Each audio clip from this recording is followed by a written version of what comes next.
Greetings and blessings, family and friends. For some of you who don't know, my name is Dr. James Thompson. And as I stated in my previous announcement pertaining to my series that I would be speaking from the abundance of the heart, the mouth speaks. I will be speaking about different subjects. And these subjects are in reference to us as human beings and identifying some of the things that have caused contamination and misinformation in our interactions with one another, no matter your ethnicity. Now, the first subject that I'm going to talk about is love. Love. The most abused word in the English language. Love. Now, as we go through this, please understand I'm not trying to persuade you, change your mind. I'm just speaking what has been spoken to my heart. So chew the meat and spit out the bones. Take what you can, take what you can use, and disregard the rest. There are 5 scriptures I would like to talk about, or talk to you about, pertaining to the use in our misunderstanding of what love really is, pertaining to us and our misunderstanding of what love really is. And the first scripture that I want to talk about is John chapter 4, verse 20 and 21. The scriptures are talking about people who love God.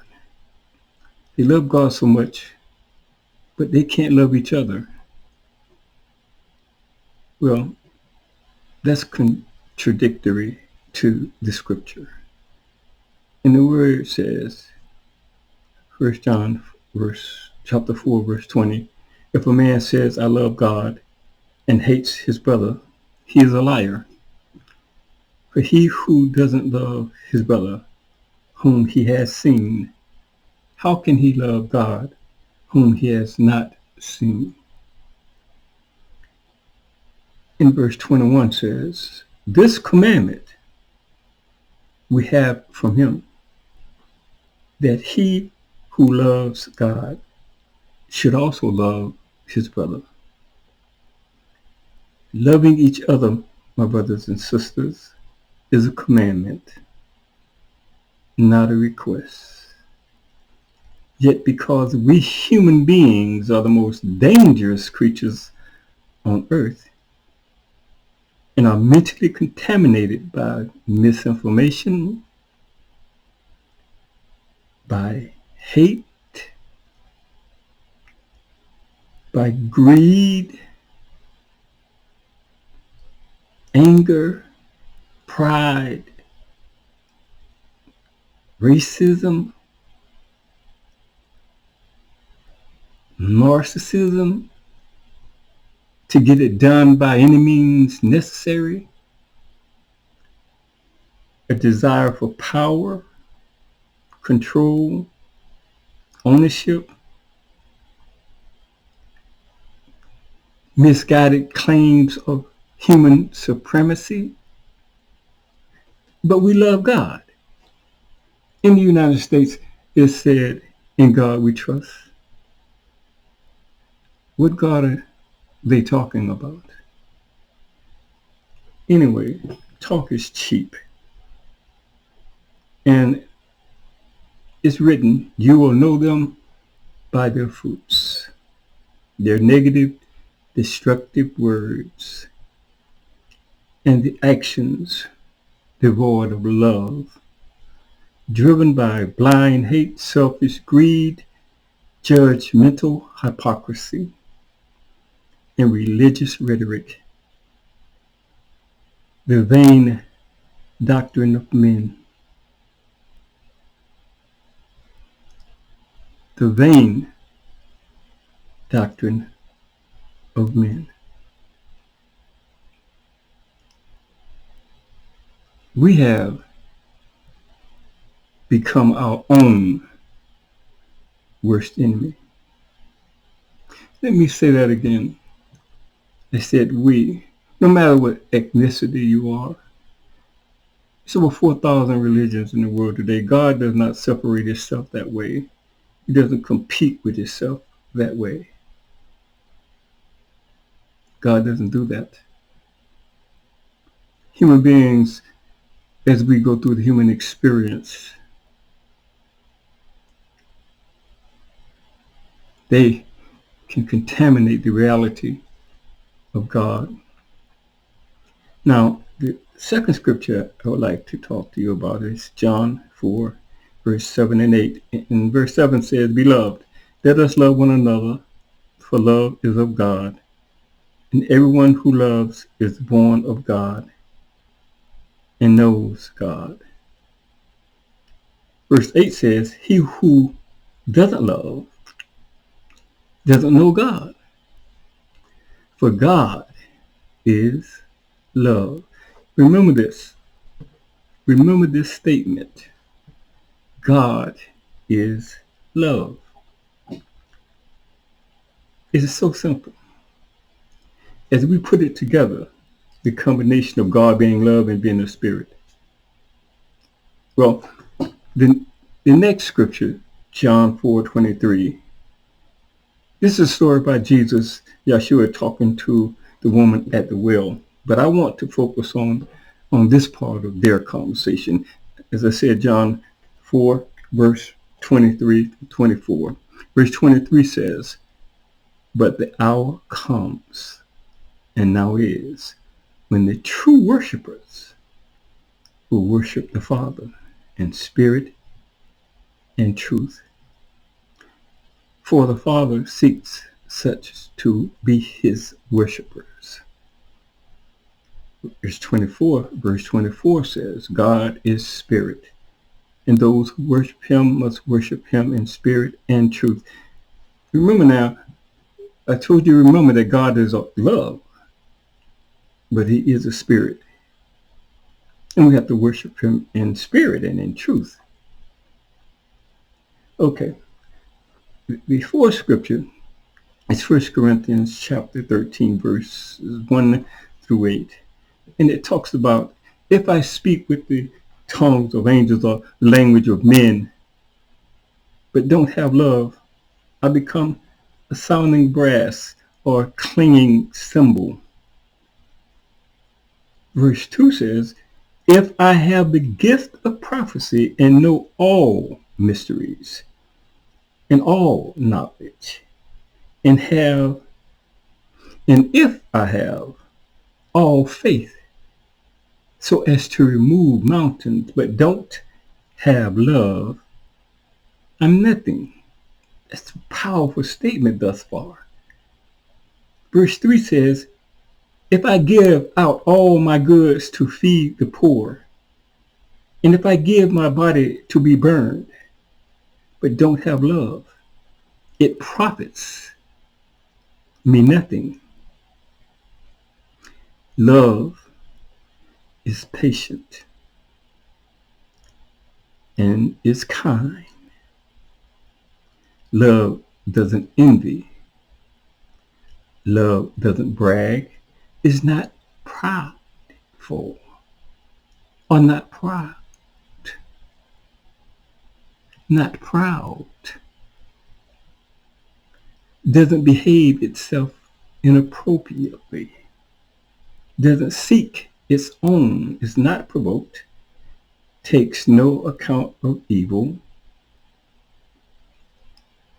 doesn't rejoice in unrighteousness, but rejoices with the truth, beareth all things, believeth all things, hopes all things, endureth all things. Love never fails. But where there are prophecies, they will be done. They will be done away with. Where there are various languages, they will cease. Where there is knowledge, it will be done. It will be done away with. There are no perfect people. And even when we talk about love and application of it, some of those things that I mentioned earlier, it takes patience, understanding, and endurance to get to that point of being able to love. As I said, there are no perfect people. But there's some things we need to get right, even in our imperfections. And I'm talking pertaining to my people, our inability to love each other, no matter how that came about, what scheme. God is love. God is spirit. We abuse the word. We have relegated love to physical interaction. Physical interaction without love is lust or just sex. Now that's another story. I won't get into that. But for now, we have misunderstood how to apply love. Love, it is a spiritual connection that comes from the core of your heart. And yet, yes, it can be expressed with physical interaction, true, but love has a spiritual origin. Love is God, period. We are not perfect people. We were physically designed for physical interaction. Yet love is what you feel for that newborn child. You cannot explain it. It's just there. Love is that special mother-child connection, that unconditional bond. There's no reason or logic for it. It's just there. But our abuse of the word love causes many problems. We're not God, and we contaminate this world. We do, not God. We contaminate this world with our God complex and our interpretations or our doctrine pertaining to what we think the word means. We have a God complex that has relegated love to our feelings, what we think. I'm guilty as well. But truth be told, as I said, there are no perfect people. And I have my cross to bear. Yet we destroy each other. Once again, let me say, love is God, and God is love. Now, the fifth scripture I want to share is Matthew 15. And it says, "You hypocrites, well did Isaiah prophesy of you, saying, these people draw near me, or these people draw near to me with their mouths, and honor me with their lips, but their hearts is far from me. Their hearts is far from me. And in vain do they worship me, teaching as doctrine rules made by men." And one more thought to share. I'd like to share with you. God is love. God is spirit. Love comes from the core of who we are, out of our thought process, the core aspect of our thoughts, the foundation of who we are. This does not make us weak. We become strong we become one body, one mind, able to fight the negative parts of our own minds and stand against those who want to make us slaves again. We must learn to truly love each other. To God be the glory, and regardless of your ethnicity, vote. Vote. Because we are destroying ourselves. As history has shown, many great kingdoms destroyed themselves from within.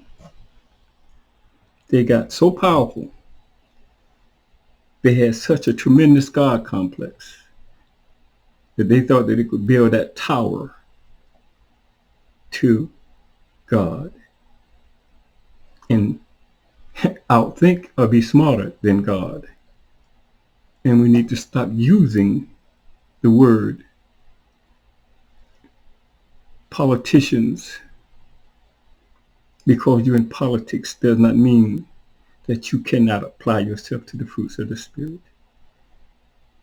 Out of the abundance of the heart, the mouth speaks. To God be the glory. And I will be seeing you again soon.